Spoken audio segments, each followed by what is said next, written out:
Mahaba-habang panahon din, ito ang pinakamukha ng Pilipinas sa mundo. Kung ang Paris may Eiffel Tower, tayo may Smoky Mountain.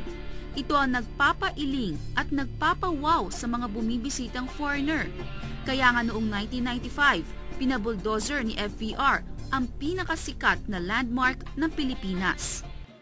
Ito na yung tinatawag na Smoky Mountain. Matapos ma-demolish ang mga nakatira dito noong 1995, marami pa rin ang mga nagsisibalik para mga lakal ng basura. Buti pa noon, merong sariling business si Dante, sariling junk shop. Pero sa bagong Smoky, siya na mismo ang namumulot ng maibebenta sa basura. Kesa na maghanap ako ng magnakaw ako, dito na lang sa basura na to. Talagang parehas na labanan. Ang bagong Smoky sa smoking uling na ngayon nakikilala. Sabi ni Dante, buti pa raw ang basura, hindi nakakapaso. Kapos to. Kapos tong ano na to. Talagang, kasi kumikita lang tayo rito ng wala pa 100 araw. Iba naman na naging diskarte ng pangkat ni Mario. Mula sa bundok ng basura ay nakaukit sila ng maliit na gulayan. Mataba at makatas daw kasi ang lupa sa Smoky, kaya tinaniman nila ito ng mais, kamoteng kahoy at gabi. Kasi wala man kami mapasukan ng ibang trabaho. Eh, wala man pinag-aralan, walang mapasukan ng trabaho. Kasama sa ambisyosong plano ni FVR ang tayuan ng mga kondo ang Smoky. 30,000 squatters ang pinagkasya sa 22 building. Sa mga tenement na ito, pinalipat ang mga dating basurero para mamuhay ng marangal. Nilayo nga sila sa basura, pero nilapit naman daw sila sa dumi ng tao. Kung sa Old Smoky ay katas ng basura ang tumatagas, sa bagong Smoky, dumi ng tao ang kumakatas dahil sa mga nagbuhol-buhol na tubo ng CR at Poso Negro.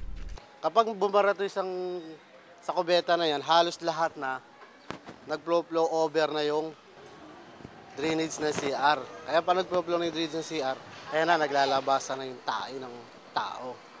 Hindi ito condo living. CR ito na ginawang tirahan ng mga tao. Pahirapan ang pagtulog. Humingi na raw sila ng tulong sa National Housing Authority pero sagot nila, bahay mo, ayos mo.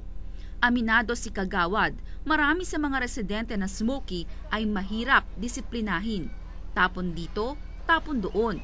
Mukhang wala sa bokabularyo nila ang salitang cleanliness. Ganon siguro talaga pag basura ang kabuhayan mo. Halos kalahati, maaaring sumusunod, yung kalahati hindi makasunod. Kasi ang ano nila sa sarili nila, parang buhay ko to, akin to, walang makikialam. Tumira ko nito, kumain ako, matulog, tapos na. Sa kalinisan, hindi na siyang maipag-cooperate. You wanna talk some trash?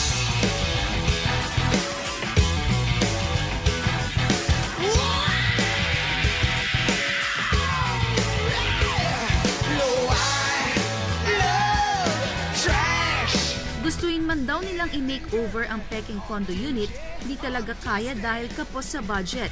Gaya ni Rosalie, kahit rumakit sa pagtitinda ng almusal on the go, di nila kayang bayaran ang 500 pesos na hulog sa bahay kada buwan. Tapos lahat pa binabayaran dito. Tubig, ilaw. Actually, halos lahat naman nakakaano ng tubig at saka ilaw, lahat binabayaran. Yun sa bahay naman, talagang hindi namin kayang bayaran. Malaking bahagi ng Smoky Mountain ang sementado at tinayuan ng mga kondo. Pero malaking bilang din ng mga taga rito, sa basura pa rin nabubuhay. Ang naging kagandahan lang dito, naging bato. Pero ang pamumuhay ng tao, useless, jobless, walang education, walang livelihood. Hoy! Tubig nyo! Naomi Deirit po, dokumentado. I got me a newspaper 13 months old. I wrapped up a fish and it's sky and cold. But I wouldn't trade for